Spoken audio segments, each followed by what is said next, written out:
I'm not getting revenge. I'm settling the score. The wine glass sitting on my kitchen counter at 2 in the morning told me everything I needed to know about my marriage. 2 glasses, actually. One with Vivian's signature burgundy lipstick print. The other, completely clean. She'd been careful to wash hers, but forgot about her guests.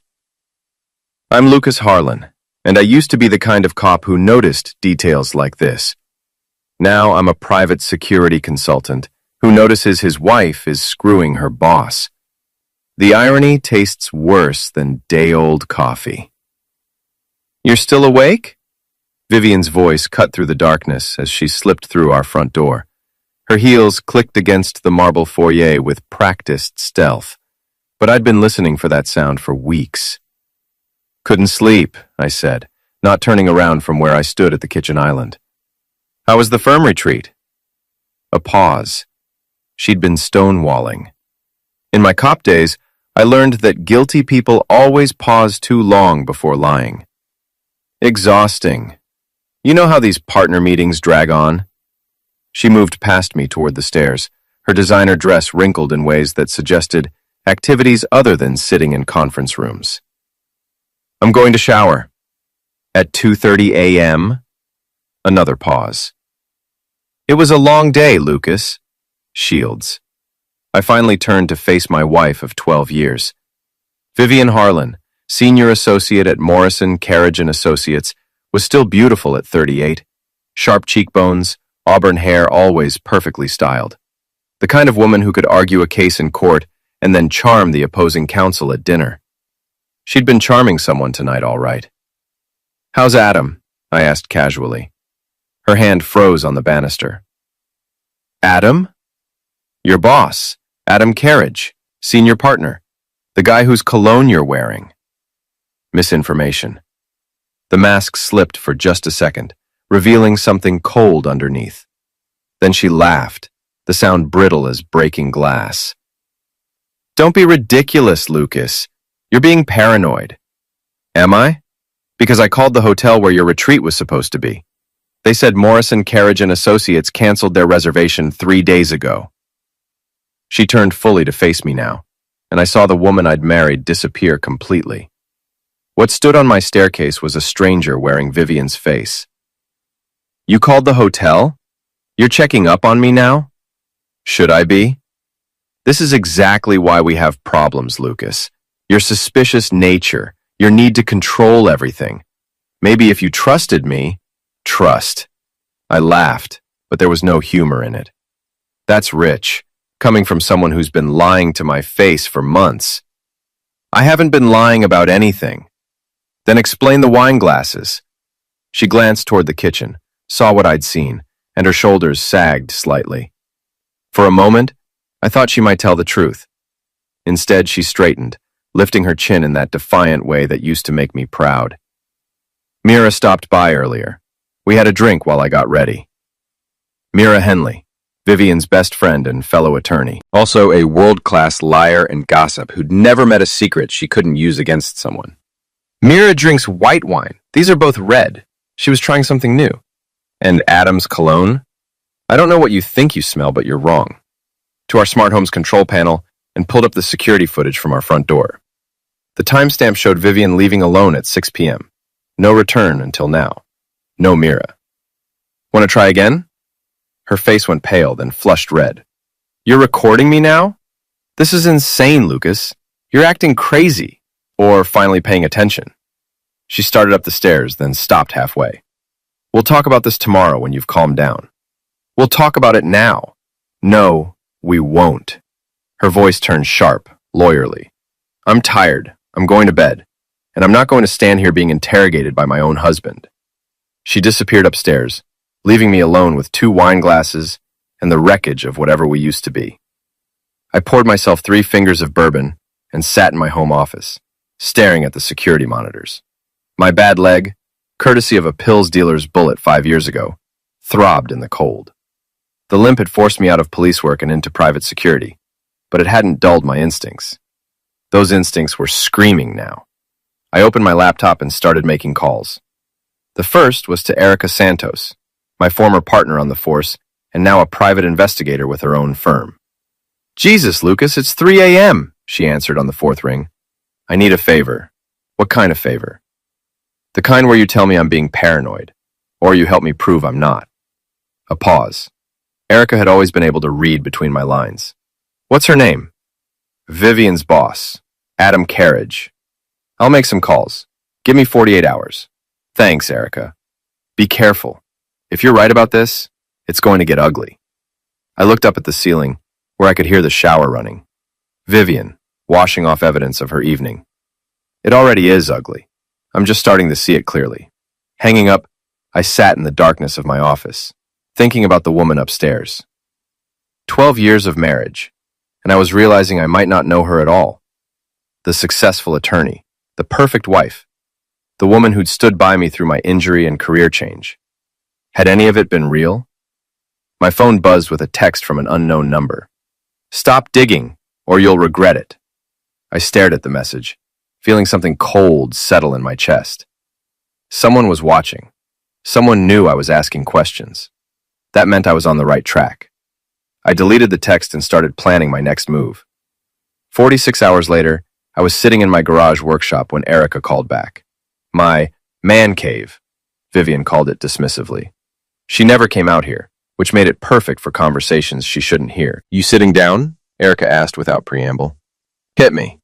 Adage, 44, divorced twice, senior partner at Morrison, Carriage and Associates. Clean criminal record, but dirty as heck otherwise. 3 misconduct settlements in the past 5 years, all sealed. The firm's been covering for him. Felt my jaw clench. And Vivian? That's where it gets interesting. She's been working late with him for 6 months, ever since she started handling the Henderson merger. Hotel receipts, restaurant charges, even a weekend trip to Martha's Vineyard last month. She told me that was a women's legal conference. Maybe it was, just not the kind with continuing education credits. Lucas, there's more. Carriage has been embezzling from client accounts. Small amounts spread across multiple cases, but it adds up to about $200,000 over the past year. Blood ran cold. Is Vivian involved? Her signature is on half the transfer authorizations. I closed my eyes, feeling the last of my illusions crumble. Bad enough that she was cheating, but if she was stealing too? There's something else, Erica continued. I've been watching Carriage's building. He's got a penthouse apartment downtown, and your wife's been there 3 times this week, always during lunch hours. You got photos? I got everything. Lucas, I'm sorry. I know this isn't what you wanted to hear. Actually, it's exactly what I needed to hear. Thanks, Erica. What are you going to do? I looked around my workshop, at the tools and equipment I'd collected over the years. Some from my cop days, some from my security work. All potentially useful for what I had in mind. I'm going to give them exactly what they deserve. That evening, Vivian came home late again, claiming she'd been working on depositions. She kissed my cheek with lips that tasted like lies, and asked about my day with the kind of fake interest that made my skin crawl. How's the Henderson merger going? I asked over dinner. Complicated. Lots of late nights ahead. I'm sure Adam appreciates your dedication. She looked up sharply. What's that supposed to mean? Nothing. Just that it's nice to have a boss who values hard work. Adam is very appreciative of my efforts. He said his name, soft and warm, told me everything. She wasn't just sleeping with him. She was falling for him. Must be nice, working so closely with someone who really understands you. Yes, she said quietly. It is. We ate the rest of dinner in silence. Later, while she was in the shower again, always washing off his scent, I went through her purse. Credit card receipts from restaurants I'd never been to, a hotel keycard from the Marriott downtown, and a small piece of paper with an address written in Adam's handwriting. His penthouse. I photographed everything and put it back exactly as I'd found it. The next morning, after Vivian left for work, I drove to Morrison, Carriage and Associates.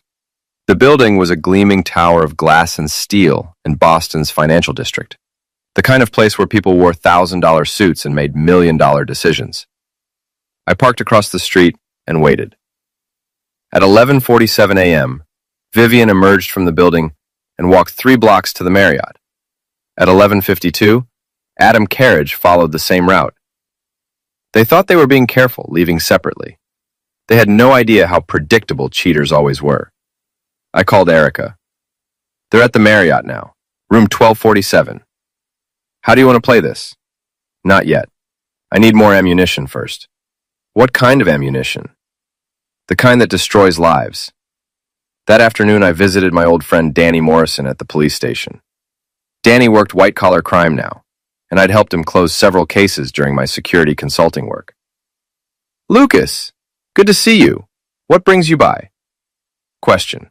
If someone was embezzling from client accounts at a law firm, what kind of evidence would you need? Danny leaned back in his chair.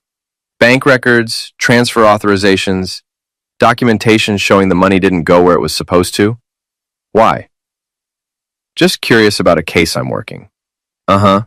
This wouldn't have anything to do with your wife's firm, would it? I kept my expression neutral. What makes you say that? Because we've been getting anonymous tips about Morrison, Carriage, and Associates for the past month. Someone's been feeding us information about financial irregularities. My blood chilled. Anonymous tips? Yeah, very detailed ones. Almost like someone with inside knowledge was trying to expose corruption there. I left the police station with my mind racing. Someone else was investigating Adam and Vivian. But who? And why? The answer came that evening when I found Mira Henley waiting in my driveway. Mira was everything Vivian aspired to be. Old money, Ivy League educated, connected to everyone who mattered in Boston society. She was also ruthless, manipulative, and completely without conscience. Hello, Lucas. We need to talk. About what? About your wife's poor judgment and my client's reputation. Your client? Adam Carriage. He has mentions to finally white money. He's made them hired my PR firm to handle some delicate matters, including his relationship with Vivian. Flashlight felt rage building in my chest. Get off my property. Now, let's be civilized about this. I know you've been investigating Adam and Vivian's relationship. I know you've hired that detective friend of yours. And I know you're planning something stupid. You don't know anything. She smiled, cold and sharp. I know that if you make trouble for Adam, it will destroy Vivian's career. Is that really what you want? Vivian should have thought about that before she started screwing her boss. Affairs happen, Lucas. Lucas desire. Lucas at that and changed. Is that shifter? I member of Christian blinding a best energy that I walk to it. I know you feel like to talk about this, but if you turn this into some kind of public spectacle, you'll ruin her life. And for what? Pride? Get off my property. Mills. Think about it, Lucas. Walk away quietly, let them handle their business, and everyone wins. Make trouble, and everyone loses. Especially you. She climbed back into her BMW and drove away, leaving me standing in my driveway with my hands shaking from suppressed rage. That night, I made a decision. If they wanted to play games, I'd show them what a real game looked like. I started with Adam's precious Jaguar. Adam Carriage drove a vintage 1967 Jaguar E-Type, British racing green with leather interior. He parked it in the same spot every day at Morrison, Carriage and Associates, a reserved space right by the building's entrance, where everyone could admire it. The car was his pride and joy, his symbol of success and sophistication, which made it the perfect target for my opening move. I waited until 2 a.m., then drove to the firm's parking garage. Security was minimal, a bored guard who spent most of his time watching Netflix on his phone. I'd done enough security consulting to know the blind spots in any system. The Jaguar sat, gleaming under the fluorescent lights, beautiful and vulnerable. I popped the hood and got to work. Sugar in the gas tank was an old myth. It wouldn't actually damage the engine, but sand in the oil reservoir would destroy it completely. I also loosened the battery connections just enough to cause intermittent electrical problems, and put a small nail under the rear tire, positioned so it would puncture slowly over the course of several hours. By the time Adam discovered the problems, he'd be stranded, frustrated, and facing thousands of dollars in repairs.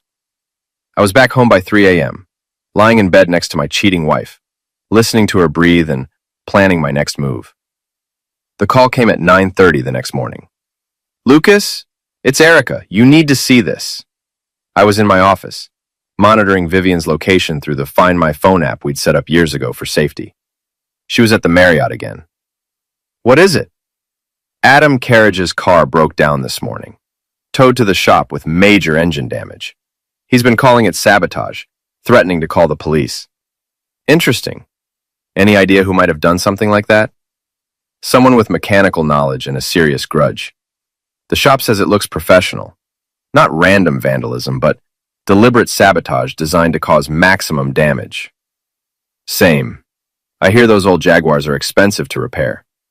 Lucas, you married? Threatened. If Carriage thinks you're responsible, he might retaliate.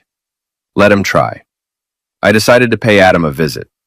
I found him at Murphy's Pub, a trendy bar near the financial district, where lawyers and bankers went to complain about their first-world problems. He was sitting alone at the bar, nursing a whiskey, and looking like a man whose day had gone very badly. His usually perfect hair was disheveled, his expensive suit wrinkled. The confident, predatory smile he wore around the office was nowhere to be seen. I slid onto the stool next to him and ordered a beer. Rough day? I asked conversationally. He looked up and I saw the exact moment he recognized me. His face went pale, then flushed red. What the heck are you doing here? Having a drink, same as you. I took a sip of my beer and studied his reflection in the mirror behind the bar. Heard about your car trouble. That's a real shame. You son of a witch. You did this. Did what? I don't know what you're talking about. My Jaguar. Someone sabotaged it. Really? That's terrible. Who would do something like that? His hands were shaking with rage. You know full well who. I'm afraid I don't. But then, I'm just a simple security consultant. I wouldn't know anything about expensive cars or the kind of people who might want to damage them. You're threatening me. Am I? I thought we were just having a friendly conversation about automotive troubles. He stood up abruptly, threw a 20 on the bar and leaned close to me. Stay away from me, Harlan. And stay away from Vivian. Vivian's my wife, Adam. I'll stay as close to her as I want. Not for much longer. Words hung in the air between us like a challenge. He'd just confirmed everything I'd suspected. They weren't just having an affair, they were planning a future together. Is that a threat? It's a promise. Vivian deserves better than a washed-up cop with a limp and a chip on his shoulder. I smiled, the kind of cold smile I used to give suspects right before I broke them in interrogation. You know what's funny, Adam? I used to think the same thing, that she deserved better than me. But now I'm wondering if maybe I deserve better than her. Silenced out of the bar, leaving me alone with my beer and my thoughts. My phone rang 20 minutes later. Vivian, her voice tight with anger. What did you say to Adam? Hello to you too, dear. I'm fine, thanks for asking. Lucas, I'm serious. You'd better call it upset. About some conversation you had. We just chatted about cars. His broke down today, did you hear? Stop playing games. He thinks you sabotaged his Jaguar. That's a serious accusation. Does he have any proof? A pause. Did you? What do you think? I think you're acting like a jealous child. And I think you're acting like a cheating wife. Sling silence on the other end of the line. We need to talk when I get home, she said finally. Looking forward to it. She hung up, and I finished my beer in peace. That evening, Vivian came home ready for battle. She'd changed from her work clothes into jeans and a sweater, her serious conversation outfit. Sit down, she said, pointing to the living room couch. I'm comfortable standing. Lucas, we need to discuss what your business and why then you tryin'. Lucas, what's happening here? What's happening is that my wife is screwing her boss and lying to me about it. She flinched as if I'd slapped her. It's not that simple. Sure it is. You're having an affair with Adam Carriage. You've been meeting him at hotels, going to his apartment, lying to me about where you are and what you're doing. Simple. How do you know about his apartment? I pulled out my phone and showed her the photos Erica had taken. Vivian entering the building, leaving 2 hours later, her hair mussed and her clothes wrinkled. Her face crumpled. "Lucas, I can explain." "I'm listening." She sat down heavily on the couch, looking smaller than I'd seen her in years. "It started 6 months ago. Just work, at first. The Henderson merger was complicated, and Adam was helping me navigate the politics. We'd work late, grab dinner, talk about the case. And then it became more. He understood me in ways that you don't." "What ways?" "My ambitions, my goals, the things I want to accomplish in my career. You've never understood that part of me. I've supported your career for 12 years. You've tolerated it. There's a difference." Maybe she was right. Maybe I had just tolerated her 60-hour weeks, her missed dinners, her constant stress about partnerships and billable hours. But I'd thought that was what marriage was. Supporting each other even when you didn't fully understand. So you decided to find someone who understood you better. I didn't plan for this to happen. But it did happen. And you chose to keep it happening. She nodded, tears streaming down her face. "I'm sorry, Lucas. I never meant to hurt you. But you did hurt me. Every lie, every fake smile, every time you came home smelling like him. You hurt me. What do you want me to do?" I looked at my wife, really looked at her, and realized I felt nothing. No love, no hate, just a cold emptiness where 12 years of marriage used to be. "I want you to pack a bag and get out of my house." "Lucas, please, we can work through this."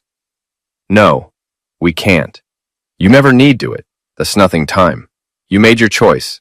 Now live with it." She left that night, taking only a suitcase and her laptop.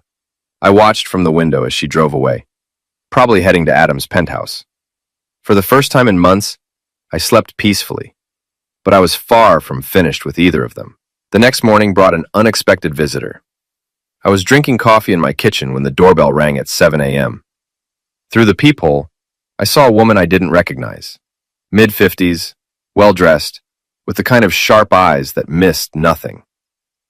"Mr. Harlan, I'm Margaret Benning. I live next door." Mrs. Benning, the neighborhood busybody who knew everyone's business and wasn't shy about sharing it. I'd never spoken to her directly, but Vivian had complained about her nosiness for years. "What can I do for you, Mrs. Benning?" "I wanted to express my sympathies about your marriage troubles." "I'm not sure what you mean." She smiled knowingly. "Mr. Harlan, I've lived on this street for 23 years. I see everything that happens here, including your wife's late-night visitor last Tuesday." My interest sharpened. "What visitor?" "Tall man, expensive car. He parked in your driveway at 11 p.m. while you were at your book club meeting. Left around 2 a.m. I sentenced, "I didn't go to book club meetings, but I had been out that night. Dinner with my old partner, Danny Morrison. Vivian had claimed she was working late at the office. Did you get a good look at him?" "Good enough. Same man who's been picking her up for lunch the past few months. Drives that fancy green sports car. Well, used to anyway. Heard it broke down yesterday." Priesthood. Mrs. Benning missed nothing. "Why are you telling me this?" "Because I liked you and your wife when you first moved in. You seemed like good people. But what she's been doing, it's not right. A marriage is sacred, Mr. Harlan." "I appreciate the information. There's more. That friend of hers, the blonde one with the attitude problem, she was here yesterday morning, going through your mail." Mira. "Going through my mail?" Bold as brass. "I was watering my flowers when she pulled up, walked right to your mailbox and started looking through everything. When I asked what she was doing, she said Vivian had asked her to collect some important documents." "What time was this?" "Around 10:30, right after you left for work." I felt my jaw clench. They weren't just cheating and lying. They were investigating me, looking for leverage.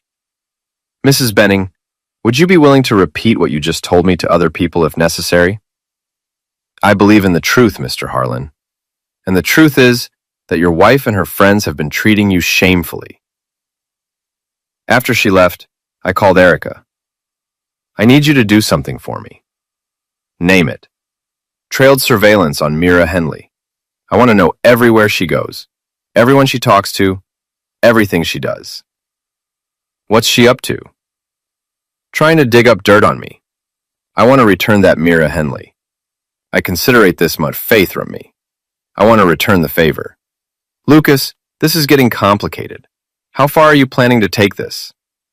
As far as necessary. That afternoon, I hope you have looked for you. I quickly clearly trusted them. I dropped at 10 million boxes and kicked themselves everything COVID. Lucas, this is generally in best flow into. That afternoon, I want to what the call from an unknown number. Mr. Harlan, this is James Morrison, senior partner at Morrison, Carriage and Associates, the founding partner of Vivian's firm, a man I'd met exactly once, at the firm's Christmas party 2 years ago. Mr. Morrison, what can I do for you? I was hoping we could meet for coffee. There are some matters concerning your wife and my partner that we should discuss. What kind of matters? The kind best discussed in person. Are you free this afternoon? We met at a small cafe in Cambridge, away from the financial district where Morrison might be recognized. He was a distinguished man in his 70s, with silver hair and the kind of gravitas that came from 40 years of practicing law. Mr. Harlan, I'll be direct. I know about the relationship between your wife and Adam Carriage. Israel. What you may not know is that this relationship has created significant problems for our firm. Adam has been making questionable decisions, both personal and professional. Your wife has been enabling some of these decisions. What kind of decisions? Morrison hesitated, then seemed to make up his mind. Financial irregularities, client funds that have been misallocated, settlements that have been structured in ways that benefit Adam personally rather than our clients. And Vivian's involvement? She's been signing off on transactions without proper oversight. Either she's complicit or she's been manipulated into authorizing things she shouldn't have. I thought about my wife. Brilliant and ambitious, but also naive about office politics. Which do you think it is? I'm hoping it's the latter. Vivian is a talented attorney with a bright future. I'd hate to see her destroy her career over an affair with a man who's using her. What do you want from me? Information. You're a former police officer with investigative experience. If you could help us understand the full scope of what Adam has been doing, we might be able to minimize the damage to everyone involved, including your wife. I studied Morrison's face, looking for deception, but he seemed genuinely concerned about Vivian, despite everything. I'll think about it. Don't think too long, Mr. Harlan.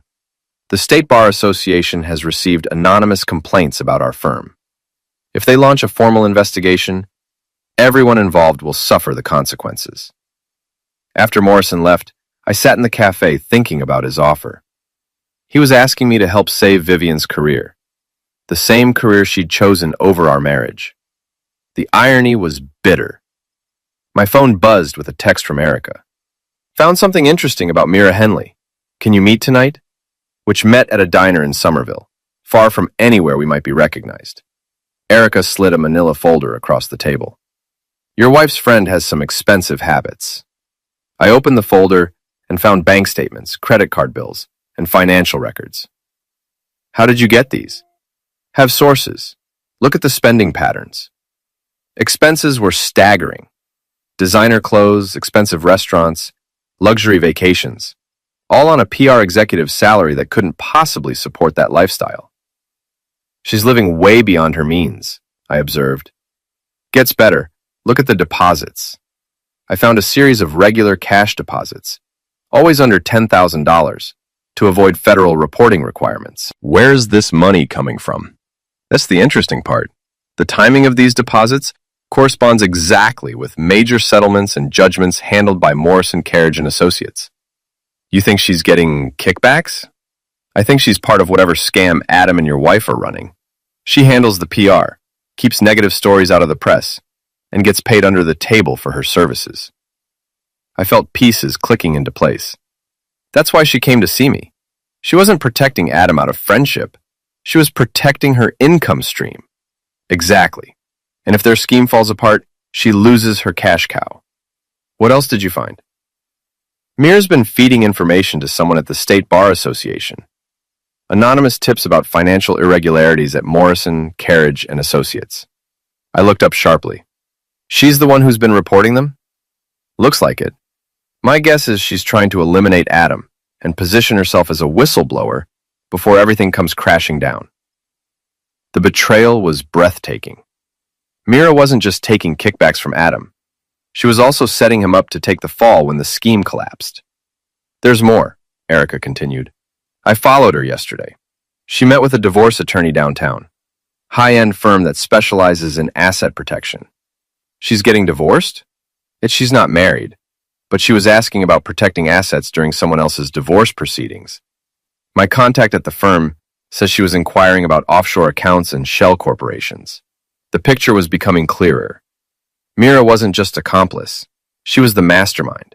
She'd been using Adam and Vivian to embezzle money from the firm, then planning to disappear with the proceeds while they took the blame.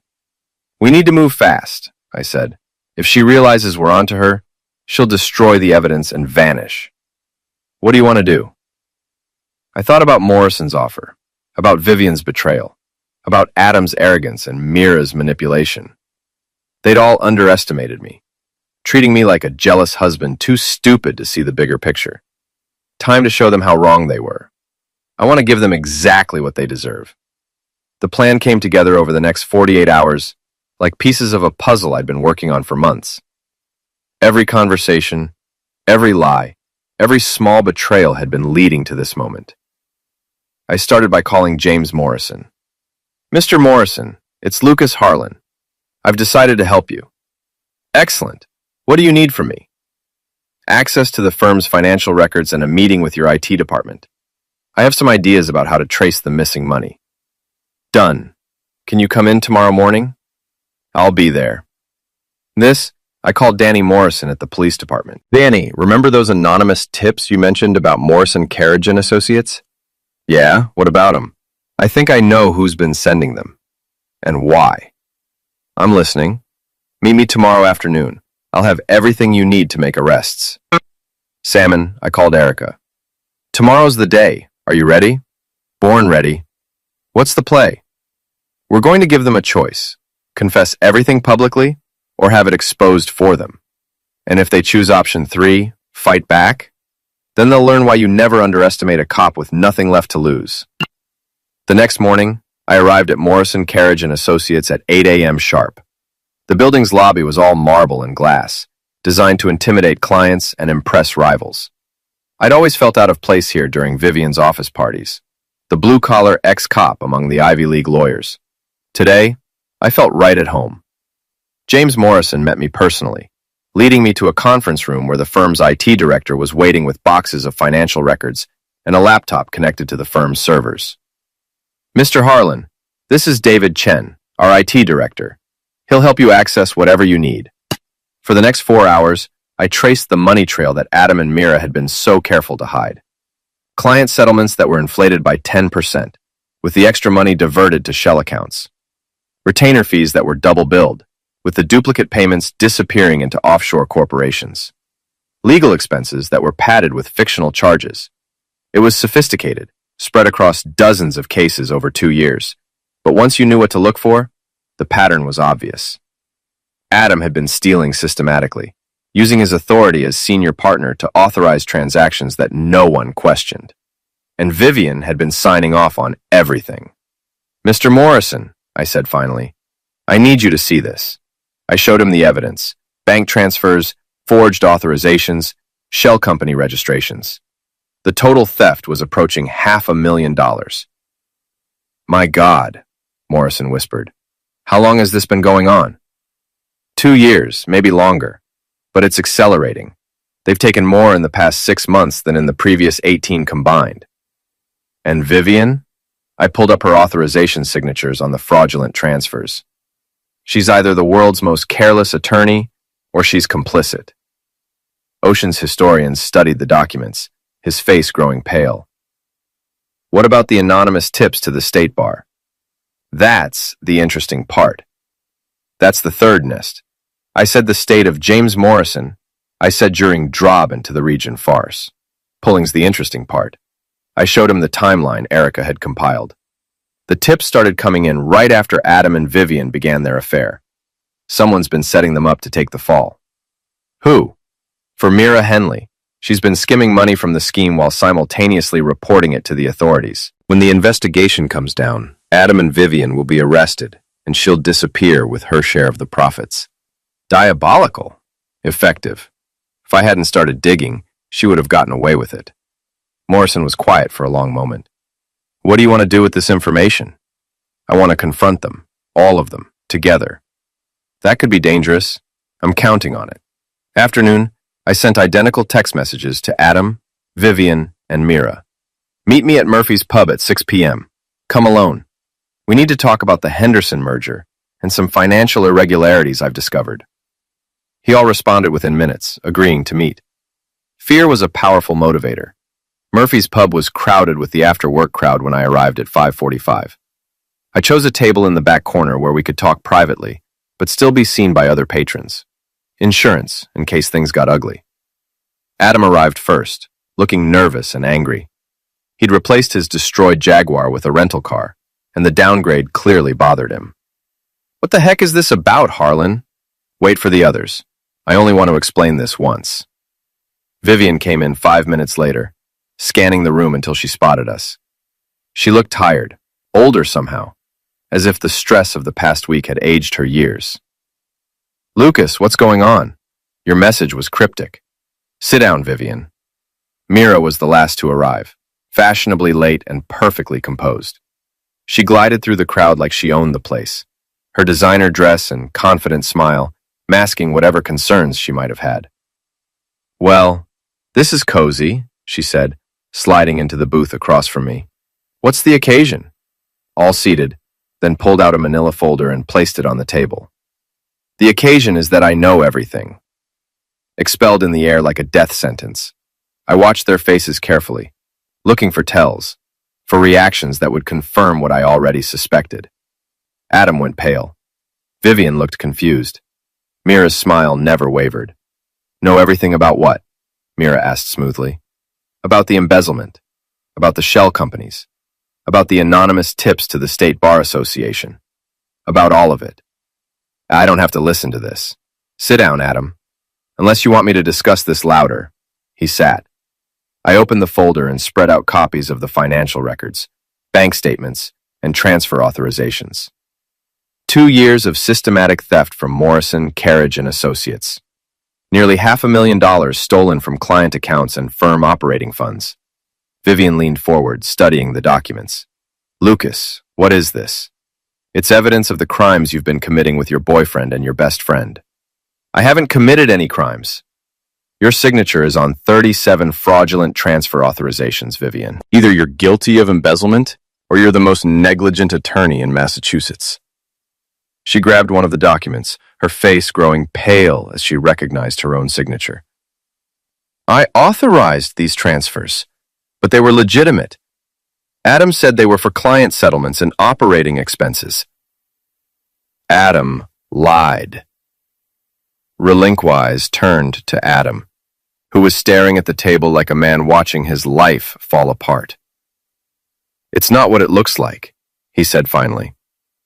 It looks like you've been stealing money and using my wife to help you do it, I replied. The firm owes me. Do you know how much revenue I generate? How many clients I bring in? Morrison pays himself twice what I make, and I do all the real work. So you decided to pay yourself. I decided to take what I deserved. Vivian was staring at Adam with growing horror. You told me these transactions were legitimate. You said Morrison had approved them. Roofing. I needed your signature for authorization. The amounts were too large for me to approve alone. You used me. He protected you. Do you think Morrison would have made you partner based on your merit alone? You needed someone with influence to sponsor you, to guide your career. Everything I did was for us. The word us hit Vivian like a physical blow. She turned to look at me, and I saw something break behind her eyes. Lucas, I swear I didn't know. I thought I was helping with legitimate firm business. Maybe you did, maybe you didn't. But you were so busy screwing your boss that you didn't bother to verify what you were signing.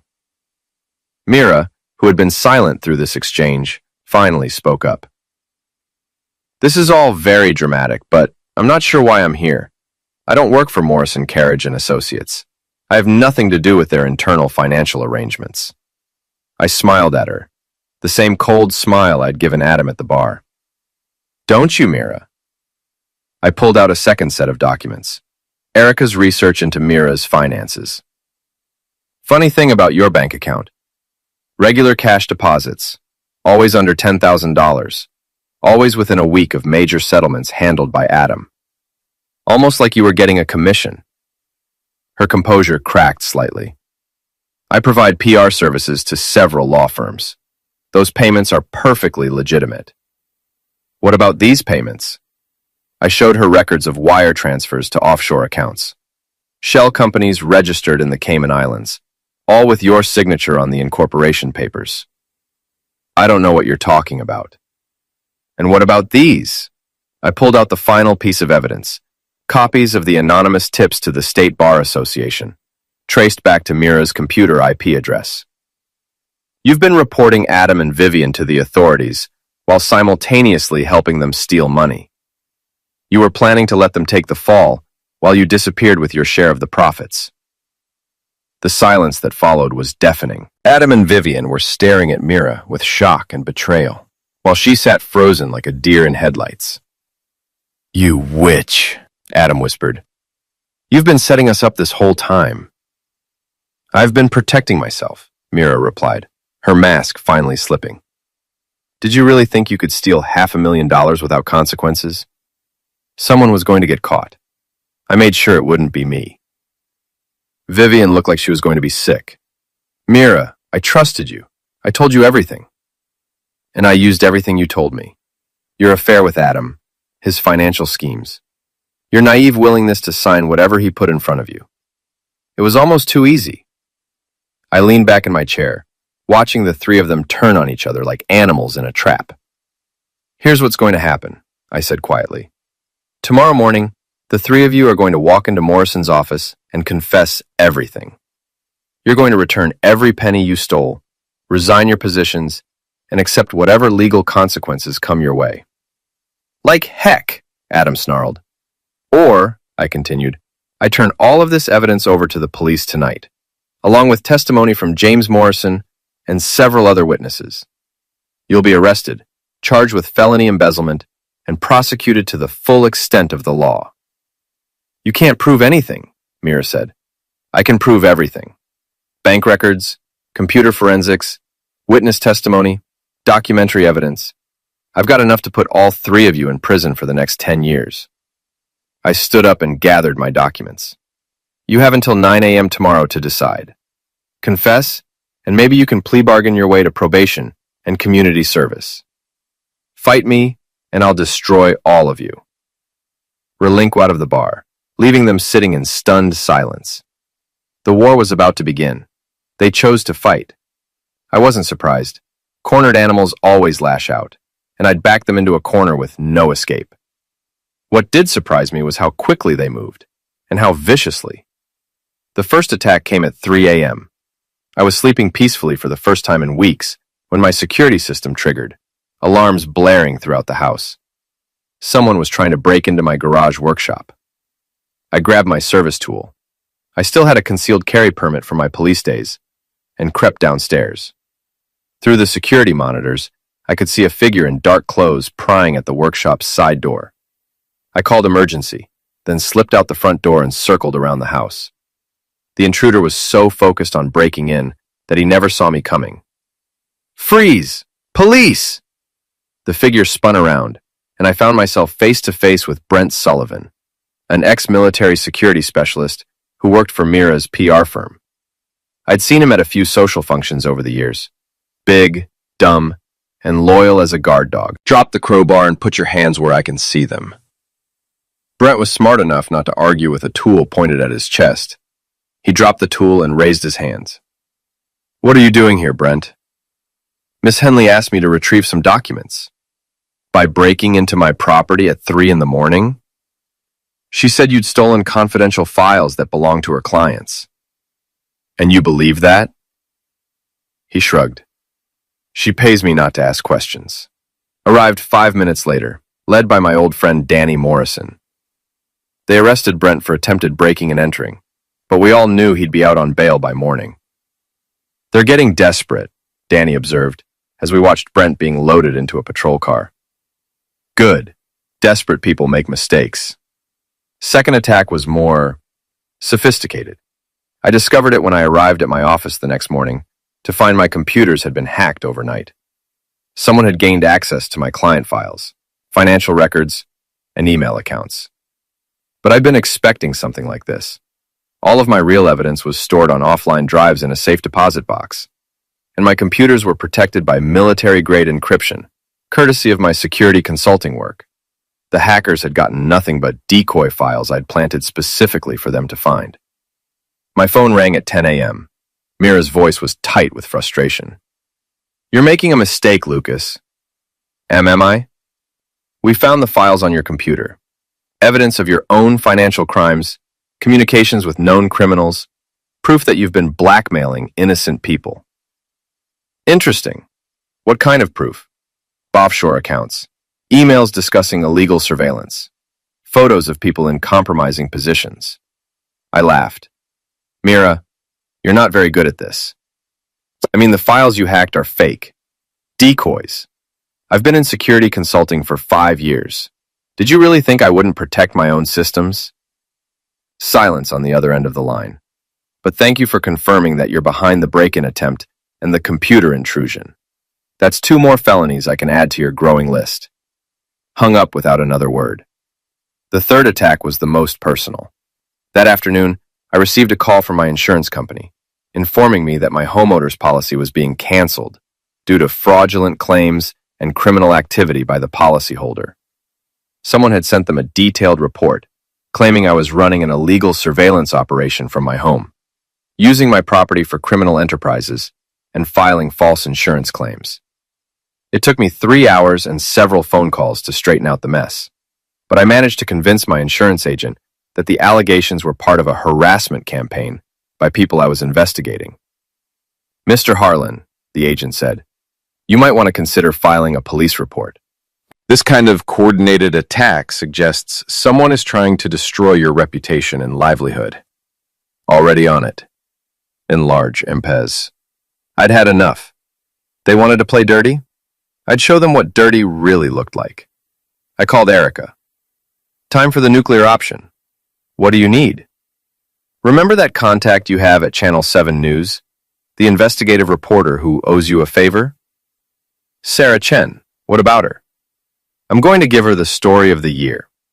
Met Sarah at a coffee shop in Cambridge at 8 p.m. She was a sharp, aggressive journalist in her 30s, who'd built her reputation exposing corruption in Boston's legal and political circles. "Erica says you have something big," she said without preamble. "How big is $500,000 in embezzled funds, involving a prominent law firm, a senior partner, and a conspiracy to frame innocent people?" His eyes lit up. "How big is your proof?" I slid a USB drive across the table. "Bank records, email communications, witness statements, and video evidence. Everything you need to break the story wide open." She plugged the drive into her laptop and spent 20 minutes reviewing the files. Her expression grew more excited with each document. "This is incredible. When can we go to air?" "Tomorrow night. But I want an exclusive, and I want to be interviewed on camera." Deal. Wilmington night, I barely slept. Tomorrow would determine whether my plan succeeded or backfired spectacularly. Either way, there would be no going back. At 6 a.m., my phone started ringing. James Morrison, his voice tight with concern. "Mr. Harlan, we have a problem. Adam Carriage cleaned out his office last night and disappeared. So did Mira Henley, and your wife never came home." "Where do you think they went?" "I don't know. but they withdrew large amounts of cash from several accounts yesterday afternoon. It looks like they're running. I smiled grimly. That was just this changes. I tried to choice with Outnan. I said that it study this with things like this. I want to describe this James and it wife. Let them run. It won't matter. At 6 p.m. that evening, Channel 7 News led with the story. Prominent law firm rocked by embezzlement scandal. Sarah Chen's report was devastating. She laid out the entire conspiracy in meticulous detail. The stolen money, the forged documents, the offshore accounts, the attempts to frame me for the crimes. She interviewed James Morrison, who expressed shock and outrage at his partner's betrayal. She spoke with financial experts who explained how the scheme worked, and she interviewed me. Mr. Harlan, you're a former police officer whose wife was involved in this conspiracy. How did you uncover the truth? I started investigating because I suspected my wife was having an affair. What I found was much worse. A systematic theft of client funds, involving people I trusted, people I considered family. What was your reaction when you discovered your wife's involvement? Trembling, but also determined to see justice done. No one is above the law, not even the people we love. Adam Carriage, Vivian Harlan, and Mira Henley have all disappeared. What would you say to them if they're watching? I looked directly into the camera, my voice steady and cold. I'd say that running only makes you look guilty. The evidence is overwhelming. The authorities are closing in, and every day you stay hidden makes your eventual punishment worse. Turn yourselves in. Face the consequences of your actions, and maybe you can salvage some small piece of your dignity. The story exploded across social media within hours. By morning, it was being picked up by national news outlets, legal blogs, and true crime podcasts. The law firm of Morrison, Carriage and Associates was front-page news, and not in a good way. My phone rang constantly. Reporters wanting interviews, lawyers offering to represent me, former colleagues expressing support and sympathy. But the call I was waiting for came at 2 p.m. Lucas, it's me. Vieving's voice was small, defeated, barely recognizable. Where are you? Offline outside Hartford. We saw the news report. We? Adam and I. Mira disappeared yesterday. Took her money and ran, just like you said she would. Smart woman. Lucas, I need you to know, I never meant for any of this to happen. I thought I was signing legitimate documents. I thought Adam was protecting me, helping my career.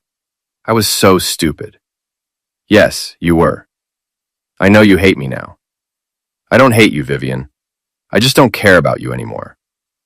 The stretch between us, heavy with 12 years of marriage reduced to nothing. What happens now? Mesh your actions. Now you come home and face the consequences, both of you. That if we don't, then you spend the rest of your lives running, looking over your shoulders, waiting for the knock on the door. Is that really how you want to live? Another long silence. We'll be back tonight. I'll be waiting. Take care of yourself, Lucas. They entered at 11 p.m., driving Adam's rental car with Connecticut plates. I watched from my window as they sat in the driveway for several minutes, gathering courage for what came next. When they finally came to the door, they looked like different people. Adam's arrogance was gone, replaced by the hollow-eyed stare of a man who'd lost everything. Vivian looked fragile, broken, older than her years. Hello, Lucas, she said quietly. Vivian, Adam. We're ready to turn ourselves in. Good. Danny Morrison is waiting at the police station. He'll make sure you're treated fairly. Adam spoke for the first time. For what it's worth, I'm sorry. About everything. Your wife, the money, the things we did to you. You didn't deserve any of it. No, I didn't. Will you ever be able to forgive us?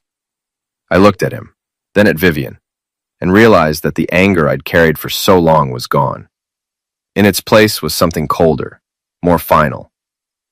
Forgiveness is for people who matter to me. You don't matter to me anymore. Either of you. They left for the police station 20 minutes later. I never saw them again.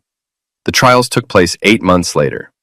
Adam pled guilty to embezzlement and received 5 years in prison. Vivian cooperated with prosecutors and received 3 years probation in exchange for her testimony. Mira Henley was never found.